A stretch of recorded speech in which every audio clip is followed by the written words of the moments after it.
Matur sembah nuwun. Kula lakon pamitan dijujugaken kalih pamundutan saking pangarsa-pangarsa Mas As.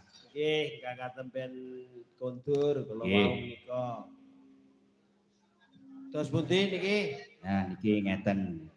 Kula panjenengan menika dipun rawuhi nggih menika kadang-kadang seni, nggih kadang-kadang pakoso.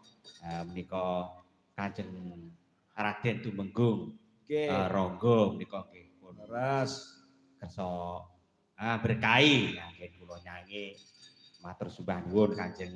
Nggih. Suka parisuka Kanjeng Rangga wis sapa to, Mak? Wilikmu. Likmu. Nah, iki daleme setri.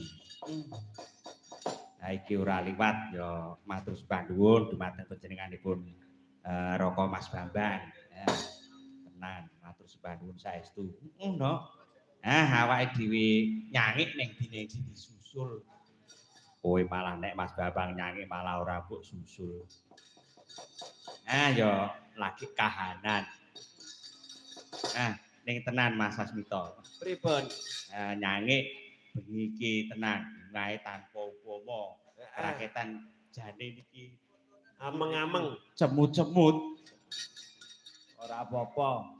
Sing penting iki dipun tampi kanthi renani penggalih sabar. Ngalap berkah diramuhi. Nggih. Dirapun. Saka punjer iki apa ora ya? Wis ampuh.